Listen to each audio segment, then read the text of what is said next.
My dear friends, this is the season of the year when not only 15, 18-year-olds graduate high school, it's also when nearly 15, 20 to 60-somethings formally embrace Judaism after 18 months of learning with one of Temple's 3 rabbis, Levi, Dreyfus, or myself, plus 2 semesters of learning with Judy Bierman and Sally Rosenberg before completing a spiritual autobiography, sitting before a Beit Din, going to the mikveh, plus the private ceremony like the one I just conducted before this service with one of those many conversion students, Columbia University PhD, Dr. Erica Golden Kessler. Tonight's paradox is that while it's a marvel how much older our youth have become in just 18 years,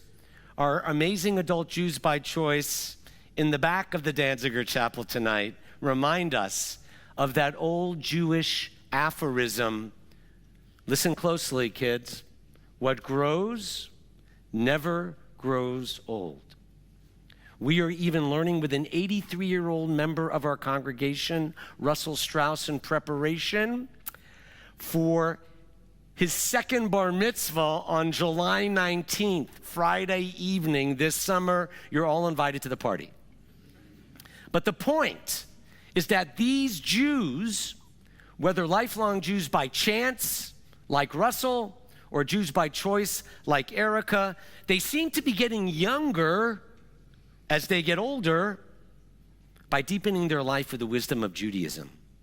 I'm just another rabbi, but I have experienced something the Talmudic sage Rav Chanina never knew when it was just him and the guys. Listen to what he said. I'll translate. Damar Rav Chanina harbela madati mi rabotai umechaverai yoter mi rabotai umitalmidai yoter mi chulan. Rabbi Chanina said, I've learned much from my teachers, even more from my friends, but from my students, I have learned more than from all of them. I've learned much from our high school seniors, Nate, Marty, Caleb, who's watching from Milwaukee, where his family moved.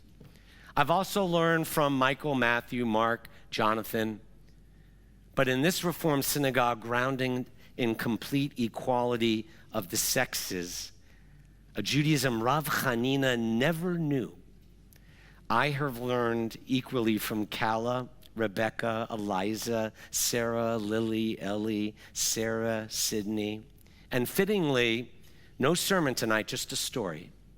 The story I'm going to share is retold in one of the books this great new addition to the Jewish people, Erica Golden Miller, gave to me following one of our study sessions by Liel Leibovitz. He retells the story, and I've adapted it and shortened it. Once upon a time, a small shtetl was rocked by very big news. A celebrated rabbi was due to arrive soon. And when he did, he would pose a Talmudic question to the town students. And the one who answered it would receive not only a small fortune in gold coins, but also the rabbi's daughter in marriage. Yes, it's an Orthodox story, but please bear with me. By the time this wise old man rode into town, the local folks were thrilled, welcoming him with signs and cheers, lined up by the side of the road in their finery. The rabbi proceeded slowly atop his big black horse, stroking his long white beard, until he arrived at the dead center of the shtetl. There he stopped and he asked his question.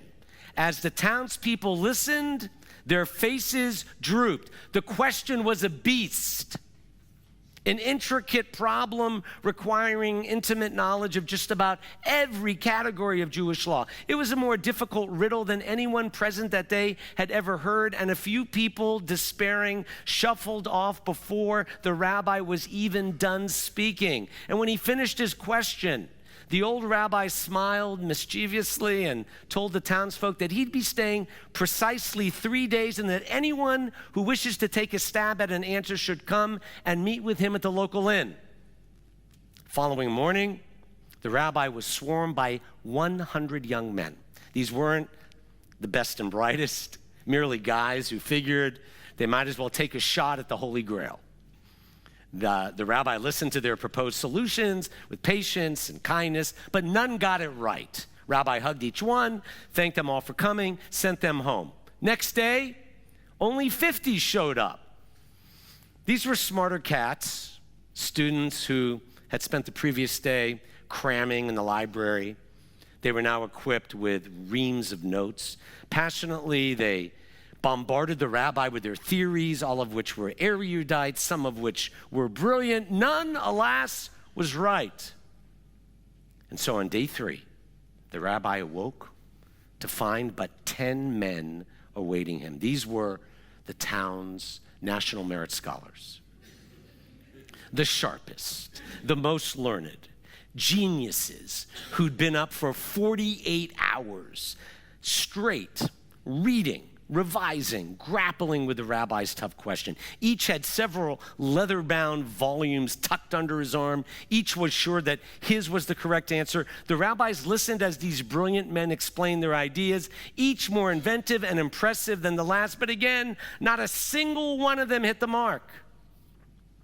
Following morning, the rabbi woke up early, mounted his horse, began riding. This time, no one was lined up by the roadside to see him off. The town was silent, stung by its collective failure to rise to the challenge. Just as the rabbi was nearing the edge of town, however, he heard a voice shouting, "Wait!" Turning around, the rabbi saw a young man running toward him. He was not one of the students who'd attempted answering the question on the 3 previous days. If you're here to take a shot at the question, you're too late, the rabbi said somewhat haughtily. You had your chance already. Please return to your home. The young man was now standing right by the rabbi's horse. That's not why I'm here, he said, still breathless. I'm here, the student said, because I just really want to hear the answer. The rabbi's eyes filled with tears. He jumped off the horse, gave the young man a big, warm hug, and he said, "You, my son, you are the answer.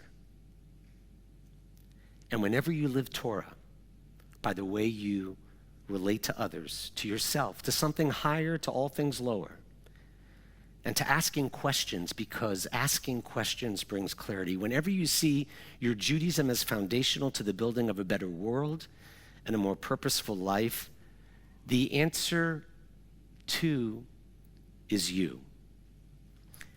I love my students, whether they are 18 or 83. And tonight, as you prepare to head to college, I know that the 15 of you will be fine, because each of you are the answer. What you're about to see now is not your usual slideshow. When I previewed it in my living room, my eyes were full, watching and listening to the soundtrack from the biblical book of Joel, sung by a former TI high school graduate from the class of 2010, Happy Hoffman. The photos of these beautiful Jewish kids who have grown into adults so much. They've grown intellectually, spiritually, emotionally, beyond their obvious physical growth. It affected me to tears, and I'm not even their parents or their relatives. So as Rabbi Dreyfus and Rabbi Levy said, we burst with pride, not in the academic achievements of you high school grads, impressive as you are. That's for your 11 high school commencement exercises. Tonight, we just kvel in who you are as individuals and who you're still becoming, Jewishly and humanly. You are the answer